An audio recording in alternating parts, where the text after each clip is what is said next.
Well, welcome to the Excel in Retirement podcast, where we help good people make wise financial decisions so that they can excel in retirement. Your guide is David Treese, a financial advisor who shares his expertise to help you achieve greater peace of mind about your finances today and have the information you need to create a plan for your future so that you can excel in retirement. I'm the host of the show, Andy Traub, and today David is going to help us understand the importance and impact of stewardship, and while it's a term that a lot of us know and have heard, Dave is going to help us unpack its importance in our daily lives and its impact on our plans to excel in retirement. So, David, welcome and thank you so much for guiding us today. We appreciate your guidance. Thanks, Andy. I'm so glad to be here with you. Let's go. And I want to talk about this term stewardship Yeah. as we focus on that, because it's not just about managing money, right? That's obviously where the idea comes from, but it's really about being proactive. I mean, you can't steward something that's really happened in the past. It's more about like where you are now and going into the future. But we want to talk about the benefits of stewardship, and we are going to use some scripture, whether you believe in the Bible to be true or not. There is wisdom in it to guide everyone. For sure. But as believers, we do use it as a guide. And the ultimate benefit of stewardship is not just the financial, but it's the peace of mind, right? And so I know you and I were talking about this as we prepared, and I think we were talking about this sort of comparison of imagine giving someone a fruit tree and then they maintain it and they get fruit, and that means they were a good steward of it, right? And then imagine giving that same tree to someone and then they don't water it and they take all the fruit and then it just like dies, right? Right. That is stewardship, right? So we're going to cover those things. We're going to talk about understanding what is stewardship, what are the enemies of good stewardship, and then we actually have another episode about that. And then also, like when you work with people, when you work with clients, David, how you view them hmm and yourself and your relationship to stewardship, because you're really a steward of their finances. So does that Sure. ever weigh on you? Do you ever feel like the weight of like these people are trusting me to be a steward of their finances? It's a massive responsibility and it weighs very heavy on me. Last year, I did, I think it's called Clifton Strength Finder, Yeah. and it gives you your different attributes of what you fall in. And responsibility was my number one attribute or my strong point or whatever you want to say. And so I take it very seriously, and the responsibility is huge. And I probably worry about it more than I should, to be honest with you. Yeah. Yeah. But it is a huge responsibility. My dad taught me the business and worked with him for a number of years. And one of his things, he's very simplistic in his advice, which is often good. But he said, David, when you see your clients in the grocery store or you see them at a restaurant, you don't want to have to be dodging them and go to the other aisle because you want to avoid them because something's happened in their accounts or their retirement plan. You want to be able to enthusiastically greet people. And Yeah. so that's the litmus test with how we help folks. Can I, in 6 months, will I be able to enthusiastically greet this person? Yeah. And if I don't feel like I can do that, we don't want to do it. Part of that though is that things don't always go great in finance. There's things that you Right. certainly can't control. There's certain things that other people cannot control. There's the economy and things just sort of happen. Sure. Downturns happen and trends happen, and leaders make decisions that affect people down the line, whether it's interest rates or wars or things like that. So it's not just stewarding growth. Sometimes it's stewarding like, hey, things are difficult, right? I Yes. want to I want to ask you about your understanding and belief around stewardship. And again, this comes out of who you are as a person, and I know you wake up every day and you ask for help uh, hmm from God, and you ask for guidance. And there's some scriptures we're going to mention that I think that people will resonate with. And the first is, what is the foundation of stewardship? What is the main idea of stewardship? And it's that everything on the earth is the Lord's, and everything in it in the world and all who live in it. So really it's his, but we get to sort of manage it, Yes. right? Yep. Whether it's our time or our skills or our money, that we've been entrusted with them. So do you remember when earlier in your career sort of like going, wow, like these people are trusting me more and more? How long did it take for you to sort of realize like this is a big deal? These people are really, do you remember like a time when Yeah. someone was like, gave you a bunch and you're like, whoa. I do, but just hopping back for a second with sometimes you don't control markets and things like that, and you're exactly right. Sometimes things don't go as well as you'd hoped. But the approach that we always take and what I try to train my team on is we don't make excuses. We just state the facts. And if an apology is necessary, we talk about it. But you are right. We want to be good stewards. We want to start every morning with CBP, coffee, prayer, and Bible. And if you're on a really good streak, we get a run in also. Oh, there you Um, go. and start the day out really well if you don't hug your pillow too long. Yeah, I mean, people do trust you, and people trust you with more and more as your career goes on. And the responsibility, though, from the person that trusts you with a little bit of money to the person that trusts you with a lot, it's never dull on me, and it's something that we take very seriously because the thing is what I have found is when people get ready to retire, they've normally been thinking about it for at least 5 years when they're gonna retire, and people just innately seem to know when it's their time to retire a lot of times. And with health investment advancements and people living longer, and especially with people taking care of themselves, they might be retired for 20, 30, Yeah. even 40 years. And so the fact that you're helping them create their retirement income and putting together a tax plan for them for retirement and things like that, that is a huge responsibility. And so accurately or trying to be have responsible forecasting, as I've heard you say, Yeah. is huge, with stuff like that. It's huge. Yeah, those are all elements of stewardship, Yeah, the most well-known story about stewardship from the Bible, and it tells there's a lot of lessons yeah, inside of this one story, and if you haven't heard it, we'll sort of kinda yeah, walk through it, but it's from the book of Matthew, and the idea is that there is someone who owns something, and then they give it out to different uh, managers, yep, and the managers do different things with them, right? One takes it and invests it, uses it, and doubles it, and comes back. Another one takes it and just like puts it, literally buries it, you know. mm, Um, and and and the response of the master is anger that the one who buried it didn't steward it better. right, It didn't really grow it, and I think that's a lesson that I would love your thoughts on as, from financially, but also not just financially, but our gifts as people, right? Someone's listening to this and they're a mom or they're a dad and, they've been blessed with kids. They're stewards of those kids, right? Or yes, they've yep. been blessed with a business. They've been blessed with a job. They've been blessed with a role in a local organization, right? They're stewards of all these things. So, when you think about your job and how you try to guide people, how do you teach them to be good stewards? I think that we've got to do the best we can with what we've got, and we've got to constantly be evaluating it, having that emotional awareness to understand when things aren't going well. As a Christian, I was taught at Liberty University that if it's Christian, it ought to be better. Jerry Falwell Sr. had that approach that if it's Christian, it ought to be better. And so that is the approach, especially if you're going to call yourself a Christian in public. You are called to a higher standard. And so, like you said, even if someone is not a believer, you're going to reap the benefits of doing these practical things like being reasonable with your money.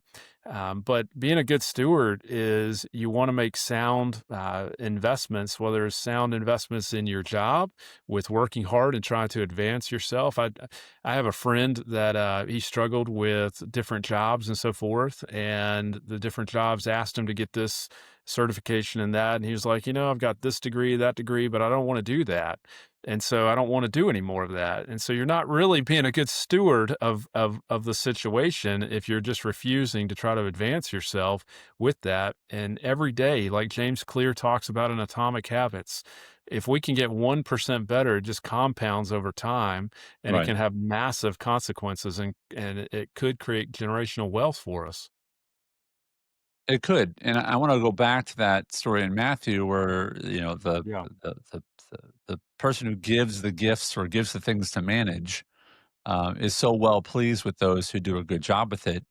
I think it's sort of the modern equivalent of the rich get richer. It's the Yes. idea that, like, and again, it's not always about money, but it's like, why are they good in so many different areas of life? Yes. You And know it's why?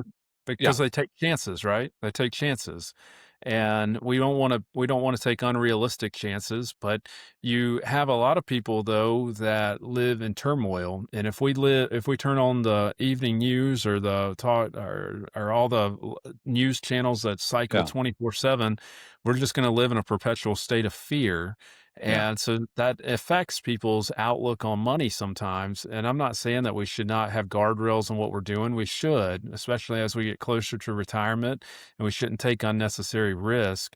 But I had a, I you know, when I had a gentleman that became a client years ago, and after 2008, he lost money and he left his money in cash for over a decade and just sat there in cash, earning whatever the money market rate was, which wow, was probably 1% of that back then.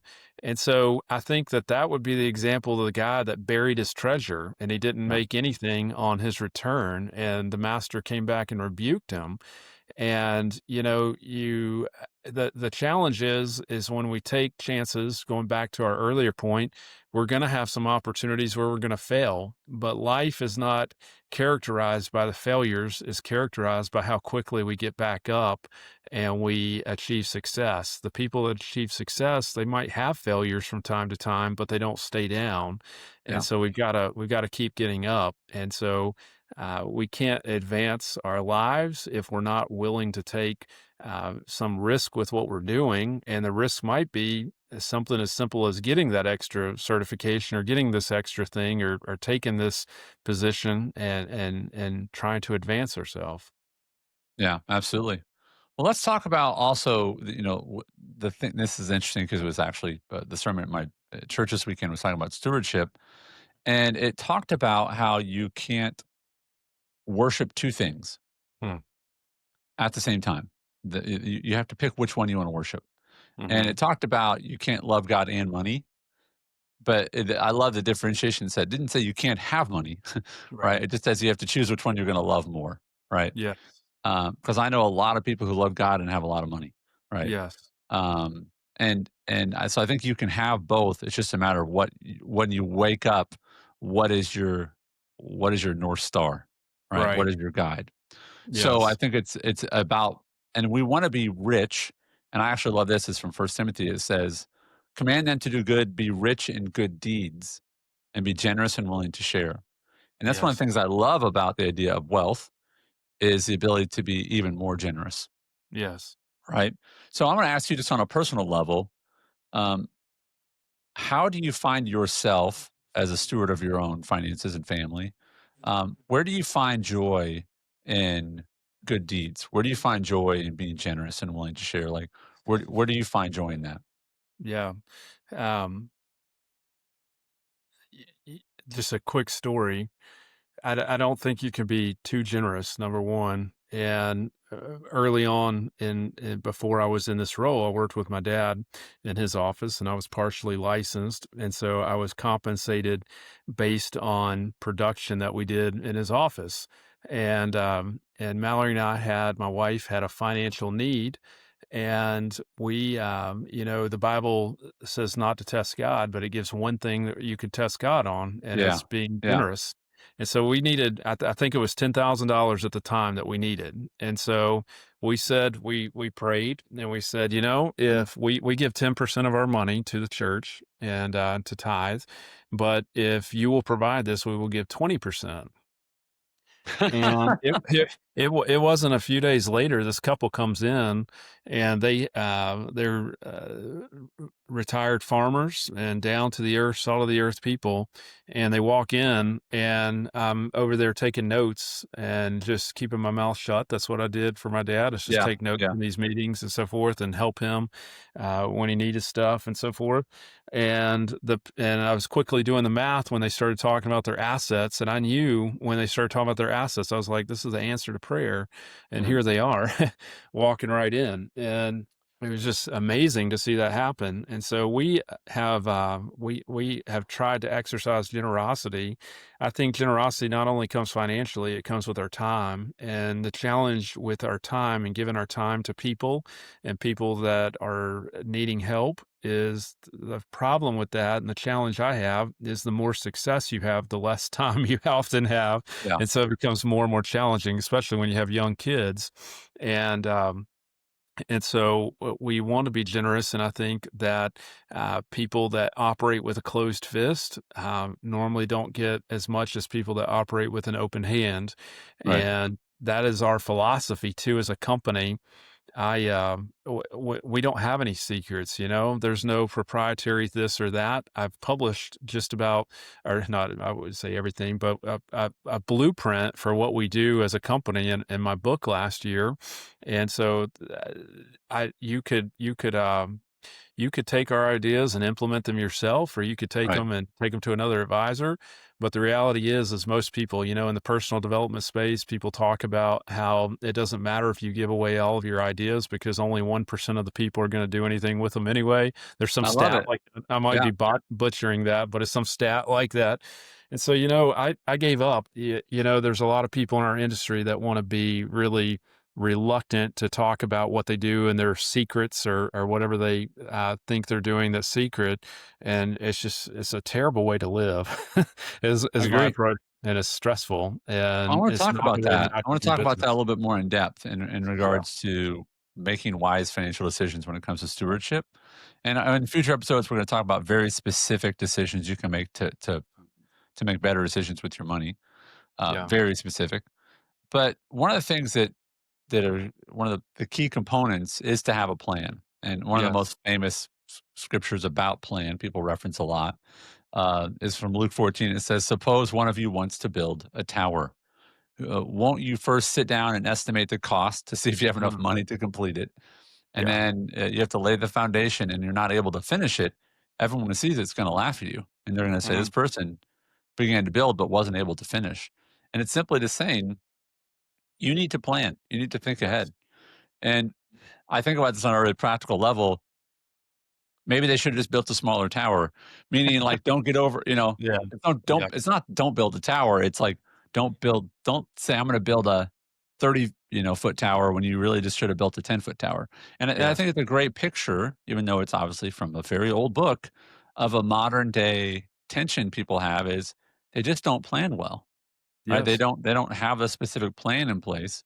Um, and I love this other one. It's from Proverbs. It says, "Put your outdoor work in order and get your fields ready, and after that, build your house." And I was doing some Mm, studying on that, and I want to get your thoughts on this. Is it basically says like secure your income, go yes. make stuff, and then go build your house, which I Right. thought was like, oh, like make sure you got all that secure before you go spend it, right? Right. So I'm assuming you have a lot of really practical conversations with people around money that sometimes can be difficult. But how often do you find yourself guiding them to be stewards of their money? Is that a majority of your conversations? Well, Andy, most of our folks have been good stewards. Most of That's our awesome. folks are close to retirement. And so we are dealing with folks a lot of times that have been frugal and they have laid that foundation. And now it might be they just want to get it to the finish line, which is their life basically, and figure out what to do with their money that is going to be left over, if there is going to be any left over, and how to plan for that. I think you're onto something there. And I think for younger people, especially being good stewards and viewing, especially if you're a Christian, viewing your work as your worship. And this is how you're worshiping God. We're all called to do something. And Proverbs talks about it's our job and obligation to figure out what God has put us on this earth for. And when we can figure that out and we're working in that calling, it is worshipful and we can get to the maximum capability we can get to when we're doing that. And so that's what we want to figure out. There's so many people though that don't plan, like you're saying. I mean, the stats are startling about the people in our country that are not. Mhm. And I think the concept is to try to do the best where your feet are right now, and then you get more insight. It's like a man walking through a tunnel. If the tunnel's completely black, if he stands there, it's just going to remain black. But if he starts Right, walking, and generally you've got a 50-50 chance, right? 50-50 chance that if you keep walking, you're going to eventually see a little pinhole of light, and it gets right. bigger and bigger and bigger. And so the point is we just got to keep moving on and not get complacent. And our culture affords us the opportunity to get really complacent and comfortable with things which we've got a war against every day. Yeah. So I wanna end the episode with, and again, the next episode is going to be about some specific challenges to stewardship. Like what are the things that are really battling against us Yes. that are external and some internal. So we'll have that one coming out soon as well. But I want to talk about how you teach people about being a good steward, and it's really simple. That you Yeah. essentially have three kinds of money, and that when they do that, that when they have those three kinds of money, that they are going to be much more secure. They're going to be a this is a stewardship plan or blueprint, if you will. And these Yes. are all really essential components. So I'd love to just walk through those and then we'll wrap up. So the Yeah. first is green money. Tell me Yeah. about that. So the whole concept is just to give people peace of mind, like you're saying, and to give people peace of mind that we want to give people clarity. Clarity is kindness, and clarity allows us to have boldness with what we're doing. And so a couple years ago, what I have found and had this epiphany with is most people are not sitting around thinking about their finances. And so we wanted to have it in a conversational format where people could think through it as they're getting closer to retirement. And so we have green money, blue money, and red money. And we call this our three rolls of money. And so our green money is just our liquid bank money. And in an ideal world, we're going to have that 6 to 9 months of bill paying money in the bank so Mhm. that if an emergency comes up, we can not have to use credit. And we don't have to have a fire sale on our investments and potentially sell them at a bad time.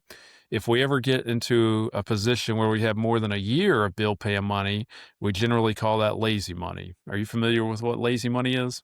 It doesn't sound good. It doesn't sound good. So think about this, just round numbers. If you had $100,000 sitting in the bank and inflation is 5% like it was back during COVID, then in a year from now, it's going to buy $95,000 Right. of real goods. And so Right. that's how we can lose money in the bank. We don't see it as forthrightly as we do when we lose money in the market, but we can. And so Mhm. some people have a lot of security needs around having cash. And if that's the case, that's one thing. I have one client that says if he doesn't have, he went through a divorce and he says didn't have any money while he was married, and now he's accumulated money. And he said, David, I don't know why he said this number, but he said if I don't have $175,000 sitting in the bank, I feel broke. And I Mm. said, Bill, if that's the case, then you keep that money there. Yeah. Then Yeah. if that provides something for you, but if it's mindless and we don't have a reason for that, we want to put it to work ideally, Yeah. so that we can earn something on it. Then we have our blue money, which is our income and balanced. And I love drawing this out on the whiteboard or on the iPad when we meet with folks because it gives people a visual. They can Yeah. see it. And it's in the book though also. But our blue But money is our that's just like that's the ongoing short-term yeah. income needs. You know, Well, it's that's it's our yep. stability, right? Yes. Well, that's our day-to-day money, bill paying Right. money and so forth. And in retirement, we're going to have money coming into that too. But our blue money is our what money we're going to use over the next decade. In a perfect world, we can figure out or make some projections what we're going to do over the next decade. And we're investing that to be as stable as possible. And we want to use it to be our drawdown money, what we draw down against. And then I'll come back to that here in a second. And then our red money is our market and growth money. And that's our money in the stock market. We need to have some money allocated to the market throughout our lifetime. Challenge though, if we're in our 40s like we are, I believe you're in your 40s, Yep. and we have time on our side, if 20-30% of our money goes away in a correction, the stock market went down 20% in 2022 Yeah. and it came back the next few years. But if 20% and it goes away and we're taking money out of our accounts, then we're mathematically going to run out of money quicker than we Yeah. otherwise would. And so we've got to, when we're within 5 years of retirement or we're in retirement, we want to put some guardrails around what we're doing. Right. The other challenge is Warren Buffett. He taught us in one of his shareholder letters that if we're going to be in the market, we should be a long-term investor and have a 10-year outlook. He said, if we're not going to, paraphrase quote, if we're not going to be in the market for 10 years, we shouldn't be in it for 10 minutes. And Yeah. what I think he was getting at is that in modern history, since World War II at least, it has never taken 10 years for the market to break even. And so Yeah. if we have a 10-year outlook, we can always be in a position where we're never having to sell in a down market. But we know we need to be in the market, but how do we create income in retirement out of that? And so that's where the blue bucket comes in and sectioning off whatever money we think we're going to need over the next 10 years into a stable bucket to draw against. I think about the preparedness that we have in other areas of our life. I think about my son for his 16th birthday party. I'm literally looking at my window, looking at the mailbox in question here. But he asked, "Hey, Dad, can I drive down the street with my friends to go to the basketball court? We have a basketball court in the neighborhood." And I said, "No." And I got a text later because I had to leave, and all the text was it said, "Don't be mad." That's what the text was. And he had backed up. He had driven the car the few Oh, blocks, but man. as he went to go back up out of the driveway, he is a brand new driver. He backed into the mailbox, and it perfectly hit the back window and shattered the back window. Oh, man. And, when it said, "Don't be mad," I just laughed. I was like, Something happened," right? Yeah. The point is, I knew that my son needed some savings because stuff happens. Yeah. And so when he said, "Hey, Dad, I backed into the mailbox and I broke the back windshield," I was prepared emotionally, one, because I know my kids make mistakes, but two, there was a plan in place to say, "Okay, well, that's why you have savings, bud. Yeah. Yeah. So you need to start looking up window replacement companies and call them." Yeah. So when things like that happen, if you're prepared, you don't panic. You When the don't pay. market goes down, you go, "Yeah, the market goes down." Yep. When your son backs his car into the mailbox and breaks the window, you go, "Yeah, kids do that stuff." You're not freaking out, right? Yeah. So part Right. of being a steward is to have a plan, right? And it Absolutely. sounds like your teaching is, hey, you need to have different money as different functions. It's not For all in sure. one pile. You got to put it in different places Yep. so that when you find out the kids need braces or when you want to go on vacation or when something else happens or when the market goes down, you go, yeah, that's part of the plan. I Yeah. don't like that part of the plan, right? Right. But Right. when I get the text that says, "Dad, don't be mad," I go, okay, well, welcome to parenting. It Yeah. comes with parenting. You know what I Did you mean? say that was his 16th birthday? He was Or having friends over for his 16th birthday party, okay. Okay. and, it was a bunch of dudes hanging out, and I mean, Yeah. Yeah. it's a great Honestly, story 'cause, that is a great story. "Dad, can I Yeah. drive the car down the street with my buddies?" "No, you can Yeah. walk, it's 2 blocks." And then Oh, don't my be mad, he's backing out right now, but that he hasn't hit the mailbox since then. So okay, good, good, he's good, good. doing it's made him a better driver, and Yeah. it taught him how much a window replacement costs. Yeah. So, Do you crash cars a lot when you were a teenager? I think I did okay. Yeah. I did okay, but I was a I very did distracted driver, I back when I was, I guess kids have phones now, but figured. I was doing a lot while I was driving, Yeah. that I I was should not not a have good done. driver. I was not a great steward of my Yeah. vehicles, but Yeah, I wasn't either. My 18th birthday, I drove this old Jeep to high school. All these kids had these nice cars. I was a senior in high school, my 18th birthday. And I was like, Dad, let me drive your car to school today. It's my birthday. oh, And oh, so we okay. went, my mom and What was dad. it? Yeah, yeah. It was a Mercedes. We went to Bob Evans. You remember Bob Evans? I think Oh, they've gone yeah. into business. Are they Oh, still around? I haven't seen any late. I think they're still around. I would ask Okay. my dad because he would know. Yeah, yeah. He went to Bob Evans for breakfast, got in his car, and, I wasn't more than a quarter mile out of the parking lot, and I hit the wheel on the curb. It had the concrete curb, Yeah. and it had, like, this paneling that went down the side like a accent thing, Oh, snapped it off, ruined the wheel, and I thought they were gonna be so livid, but they were pretty laid back about it, wow. Well, and it's part it's part that's of the plan. It's part of yeah, stewarding your children. It's part of that's stewarding, it's like, well, this is why I have car insurance, right? yeah, that's why they gave me a 12-year-old Jeep to drive because I was doing stuff Amen. like that. Yeah. They're like, why don't you Yeah, steward this?" Yeah, my son has yeah, I'm trying to do the math on it, a almost 20-year-old minivan, right? yeah, So, yeah. But Now he's been a good steward of that. Well, we yeah, want to remind everyone that your true wealth extends beyond your finances, and encompasses how we manage all the resources in our life. It's for our sure. family, it's our work, it's our finances.